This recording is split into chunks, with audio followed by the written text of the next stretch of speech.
কেমন আছো সবাই? আজকে আমি নিরামিষ আরেকটি রেসিপি নিয়ে তোমাদের কাছে হাজির হয়ে গেলাম। আজকে ওলকপির নিরামিষ একটি রেসিপি। তো সারা রাত মটর ডাল ভিজিয়ে রেখেছিলাম। তো এবার ডালটাকে পেস্ট করে নিয়েছি, নুন হলুদ আর একটু কাঁচা সর্ষে তেল দিয়ে চামচের সাহায্যে খুব ভালো করে ফেটিয়ে নিচ্ছি। তারপর বড়া করব ডালের। আর এখানে ওলকপি, আলু, সাথে কিছুটা মটরশুঁটি দেব। তো মটরশুঁটিটা সেদ্ধ করে রেখেছি। এবার ডালের বড়াটা করে নিচ্ছি। একটু ছোট ছোট করে করব এবং মুচমুচে লাল করেই করব।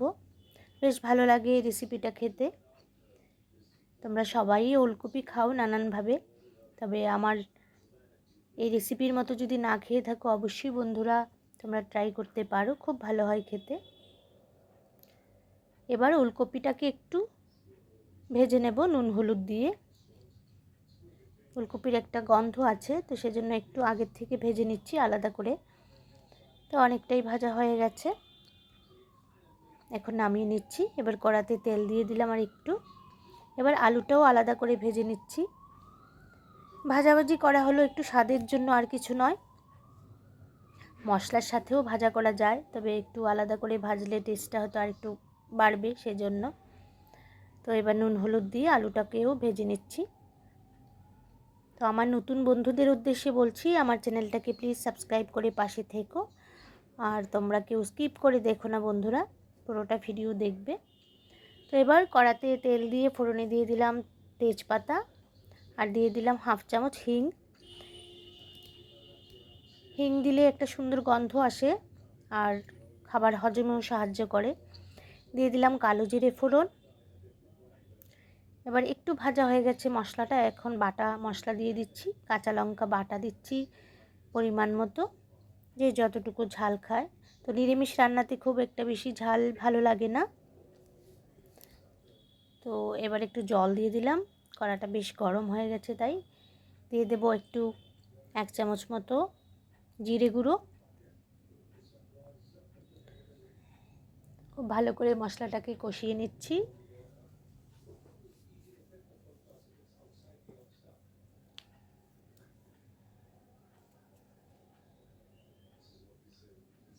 এবার দিয়ে দিলাম হাফ চামচ আদা বাটা। আদা জিরে লঙ্কা সবটা মশলা একসাথে কষিয়ে নিচ্ছি খুব ভালো করে। আরও একটু হলুদ দিয়ে দিলাম।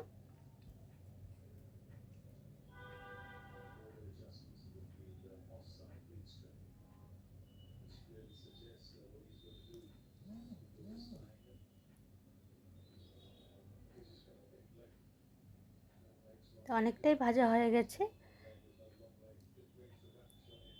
এখন তেল ছাড়ছে যেহেতু আমি দিয়ে দেব ভাজা সবজিটা। ফুলকপি আর আলু একসাথে দিয়ে দিলাম। এবার একটু নাড়াচাড়া করে দিয়ে দেব ঝোল। ডালের বড়া তো আগে থেকেই করে রেখেছি।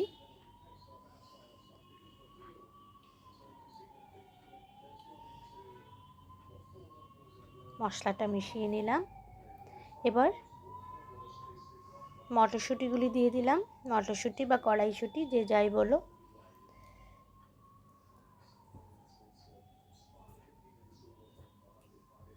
একটু মশলার সাথে নাড়াচাড়া করে নিলাম।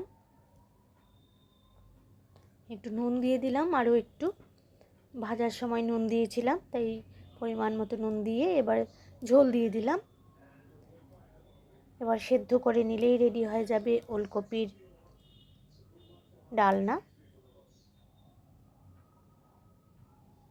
কিছুক্ষণ সময় ফুটিয়ে নেব আর ডালের বড়াটা একটু পরে দেব। একটা ঢাকনা দিয়ে রেখে দেবো কিছুক্ষণ, তাহলে তাড়াতাড়ি সেদ্ধ হয়ে যাবে। ফুটে গেছে ঝোলটা।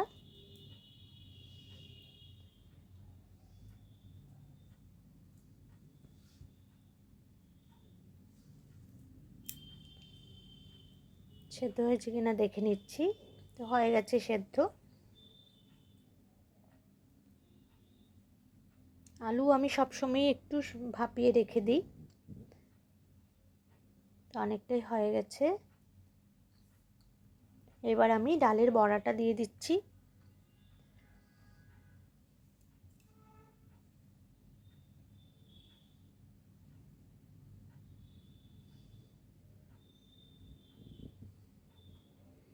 এখন উপর থেকে অনেকটাই ধনেপাতা ছড়িয়ে দিলাম, খুব ভালো লাগবে ধনেপাতা টেস্টটা।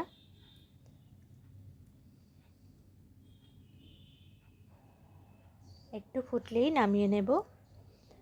ফুলকপি আলুর ডালনা মটরশুঁটি দিয়ে একটু ঢাকনা দিয়ে রেখে দিলাম।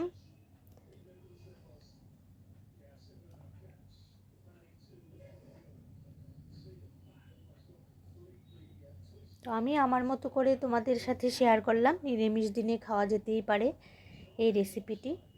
রুটির সাথে বা ভাতের সাথে তো অবশ্যই ভালো লাগবে, রুটির সাথেও ভালো লাগবে খেতে।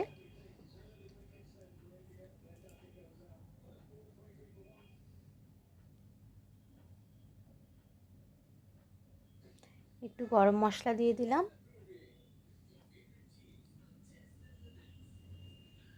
হয়ে গেল সম্পূর্ণ রান্নাটি ওলকপির ডালনা। তো বন্ধুরা, আমার এই রান্নাটি তোমাদের কেমন লাগলো অবশ্যই কমেন্ট করে জানাবে। ভালো লাগলে বন্ধুদের সাথে শেয়ার করে দিও, আর আমার চ্যানেলটিকে সাবস্ক্রাইব করে পাশে থেকেও যদি তোমাদের ভালো লাগে।